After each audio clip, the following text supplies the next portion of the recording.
Hello, Bachcho. Let's read this question. So, what is Earth atmosphere? Classify the different layers of this and explain them in brief. And what do you understand by the greenhouse effect? So, we have to talk about these three: the Earth atmosphere, their different layers, and the greenhouse effect. If we talk about the key concept, अगर हम इसके key concept की बात कर रहे हैं जो आज हमें डिस्कस करने जाना है, तो key concept क्या है? बेसिकली वो है earth atmosphere, right? Earth atmosphere.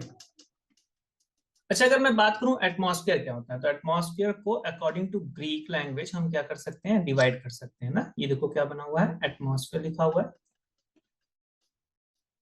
Atmosphere Greek में डिवाइड हो जाता है दो पार्ट, एक हो जाता है एटमॉस और एक हो जाता है स्फीयर। जो एटमॉस का सेंस होता है, इसका मतलब होता है कि वेपर या फिर गैस। इसका मतलब होता है वेपर या फिर इसका मतलब होता है क्या, गैस। और स्फीयर का मतलब तो आप समझते ही हो क्या होता है। स्फीयर का मतलब आप जानते हो ना, गोला होता है। तो अगर वेपर या गैस का जो गोला बन जाता है उसी को हम लोग क्या कहते हैं, एटमॉस्फेयर कहते हैं। तो अगर मुझे एटमॉस्फेयर का डिफिनेशन करना हो या डिफाइन करना हो, तो मैं कह सकता हूं N atmosphere is the layers of gases surrounding a planet। तो जो एटमॉस्फेयर होता है क्या होता है, गैस की लेयर्स होती है जो किसी प्लेनेट के चारों तरफ क्या होती है, बनी रहती है। अगर मैं अर्थ के एटमॉस्फेयर की बात कर रहा हूँ, किसकी बात करता हूं मैं, अर्थ एटमॉस्फेयर, राइट। तो अर्थ के एटमॉस्फेयर को हम लोग कैसे डिफाइन कर सकते हैं, अर्थ एटमॉस्फेयर। तो जो अर्थ का एटमॉस्फेयर है वो the earth atmosphere the Earth's atmosphere is basically is formed by 78% of nitrogen gas, 21% of oxygen gas, and 1% of other gases like carbon dioxide, methane, sulfur dioxide, all these other gases कितने में है, केवल 1% में। जो अर्थ का atmosphere होता है वो 78% नाइट्रोजन गैस से, 21% ऑक्सीजन गैस से और 1% अदर गैसेस से बना हुआ है। ये बात हो गई अर्थ एटमॉस्फेयर की। अब अगर मैं अर्थ के एटमॉस्फेयर के डिफरेंट लेयर की बात करता हूँ, तो देखो जो अर्थ का एटमॉस्फेयर है, क्या हमारा जो अर्थ है वो केवल ऐसा है, और इसके ऊपर हम ऐसे एल्टीट्यूड, इसके ऊपर किसी पोजीशन पे हम जाते हैं तो उसे हम क्या कहते हैं, एल्टीट्यूड कहते हैं ना। तो ऐसे धीरे धीरे हम लोग क्या करते हैं, ऊपर जाते हैं।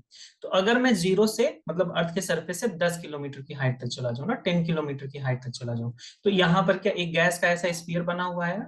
इसे हम लोग कहते हैं, क्या कहते हैं, ट्रोपोस्फीयर। इसे हम लोग क्या कहते हैं, ट्रोपोस्फीयर। इसका नाम दे दिया ट्रोपोस्फीयर। पहले सबके बारे में जान लेते हैं, उसके बाद मैं आपको डिफाइन कर देता हूँ ना। उसके बाद क्या होता है, इस 10 किलोमीटर से क्या करते हैं हम लोग, 30 किलोमीटर तक की हाइट तक जाते हैं। कहाँ तक जाते हैं, 30 किलोमीटर की हाइट तक। तो यहाँ पर जो हमें दूसरा सरफेस मिलता है उसको हम लोग क्या कहते हैं, स्ट्रेटोस्फीयर। इसको हम लोग क्या कहते हैं, स्ट्रेटोस्फीयर कहते हैं। फिर इससे ऊपर मैं जाता हूँ अंटिल 50 किलोमीटर की हाइट तक। तो 50 किलोमीटर तक की हाइट तक जाऊंगा तो मैं इसको हम लोग क्या कहते हैं, मेसोस्फीयर कहते हैं। इसको क्या कहते हैं, मेसोस्फीयर कहते हैं। अब मैं इस 50 किलोमीटर से 400 किलोमीटर तक की हाइट तक चला जा रहा हूँ, तो इसमें होती है थर्मोस्फीयर। इसमें क्या होती है, थर्मोस्फीयर होती है। और इस थर्मोस्फीयर, अब मैं अगर 400 की हाइट से क्या करता हूँ, ग्रेटर हाइट पे चला जाता हूँ ना, तो 400 की हाइट क्या हो जाती है, छोटी हो जाए, और इससे ऊपर की जितनी भी हाइट जाएगी उसे हम लोग कहते हैं एक्सोस्फीयर। एक्सोस्फीयर क्या होता है, अर्थ का आउटर मोस्ट सबसे बाहरी एटमॉस्फेयर है। और ट्रोपोस्फीयर क्या है, सबसे इंटरनल है। अब अगर इसमें मैं डेंसिटी की बात करता हूं, तो डेंसिटी ऑफ ट्रोपोस्फीयर क्या होती है, बहुत ज्यादा होती है। मोस्टली आपका बादल बनना, क्लाउड फॉर्मेशन या जितनी गैसेस होती है मोस्टली कहाँ होती है, सारी ट्रोपोस्फीयर में होती है। तो अगर मैं ट्रोपोस्फीयर की बात करता हूँ, तो ट्रोपोस्फीयर क्या है हमारा, ट्रोपोस्फीयर बेसिकली इसकी हाइट होती है 0 से 10 किलोमीटर, 0 से 10 किलोमीटर।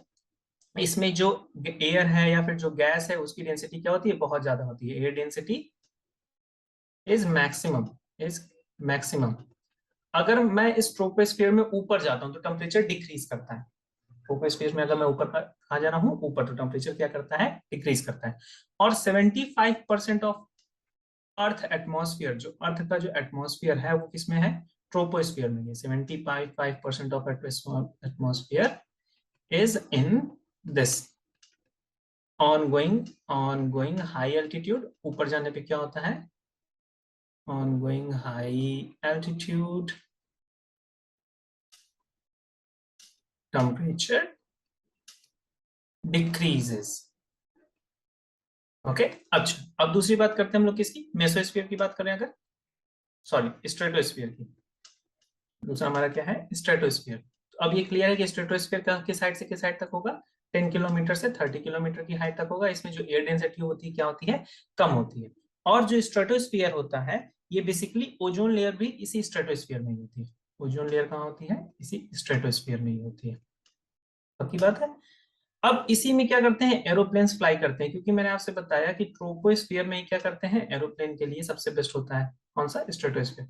जो ट्रोपोस्फियर है उसमें क्या होते हैं, क्लाउड्स बन रहे हैं, तो स्ट्रेटोस्फियर में कोई भी वेदर के जो फिनोमिनाज होते हैं वो हैपन नहीं होते, तो एकदम खाली होता है। तो एरोप्लेन क्या करते हैं, यहाँ पर ऊपर जाने पर जो टेम्परेचर क्या होता है, on going high altitude temperature increases now. So on going high temperature, अब टेम्परेचर क्या करेगा, बढ़ेगा। कहां तक बढ़ेगा, ऊपर तक बढ़ता चलेगा, टेम्परेचर इंक्रीजेस। चलो इसके बाद क्या होता है, मेसोस्फीयर आता है। मेसोस्फीयर का नॉर्मली आप जानते हो ये कहां से है, 30 किलोमीटर से 50 किलोमीटर तक की हाइट है। इसमें भी टेम्परेचर कहाँ होता है, बढ़ता है। इसके बाद है आपका क्या होता है, थर्मोस्फीयर।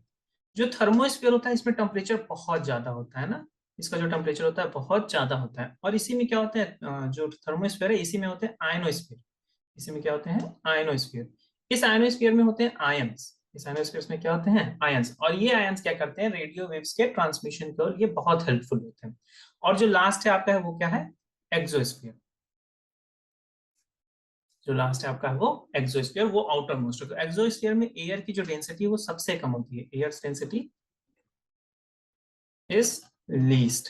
जैसे जैसे हम ऊपर जाते हैं एयर की डेंसिटी क्या होती चली जाती है, कम होती चली जाती है।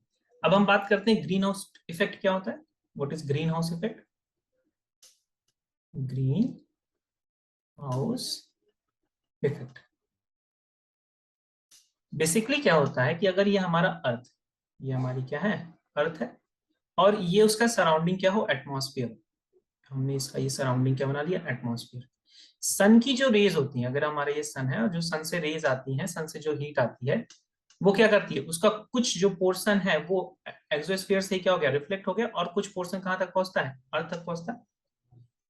अब अर्थ में क्या होते हैं, गैसेस मॉलिक्यूल्स हैं अर्थ के एटमॉस्फेयर में, तो ये गैस मॉलिक्यूल्स क्या करते हैं, इस हीट को एब्जॉर्ब करके हीट करते हैं। अब अगर ये जब अर्थ पे आता है तो ये अर्थ से फिर से रिफ्लेक्ट करेगा। जब ये ऊपर जाना चाहता है तो जो ये हमारे गैस मॉलिक्यूल्स है ना, ये इसको फिर से रिफ्लेक्ट कर देते हैं, और फिर से कहाँ भेज देते हैं, वापस भेजते हैं। फिर अर्थ पे जाता है, फिर कहाँ से कहाँ भेज देते हैं, वापस भेज देते हैं। इससे क्या होता है कि अर्थ जो होती है वार्म बनी रहती है। अगर ऐसा नहीं होगा, अगर ग्रीन हाउस इफेक्ट नहीं होगा ना, तो जैसे आप देखो मून है, मून पे कोई एटमॉस्फेयर नहीं है ना, तो वहां पर क्या है, कोई भी चीज नहीं है। मून का टेम्परेचर बहुत ज्यादा है, बहुत कम है ना, वो -18 पहुंच जाएगा अगर अर्थ पर ग्रीन हाउस इफेक्ट ना हो तो ग्रीन हाउस इफेक्ट को बेसिकली हम कैसे डिफाइन कर सकते हैं, हम कह सकते हैं कि the way in which heat is trapped, heat is trapped close to the earth's atmosphere is known as greenhouse effect, greenhouse effect। और बेसिकली कौन सी गैसेस जो होंगी जो वार्म करेंगी, आपको पता है ग्रीन हाउस गैसेस होती है ना, जैसे कार्बन डाइऑक्साइड होती है, मीथेन होती है, ये सारी गैसेस क्या है, ग्रीन हाउस गैसेस है ना। तो बेसिकली जो ग्रीन हाउस गैसेस हैं ये हेल्प कर रही है हमारी लिविंग के लिए। लेकिन अगर ये बहुत ज्यादा हो जाएगा तो अर्थ का जो टेम्परेचर है वो धीरे धीरे और बढ़ता चला जाएगा, जो क्रिटिकल होगा, जो कि इस समय हो रहा है। तो ये सारी बातें आप हम लोगों ने कर ली जो क्वेश्चन में पूछा था। And this is everything is perfect here. I hope you understand it well. Best of luck. Thank you.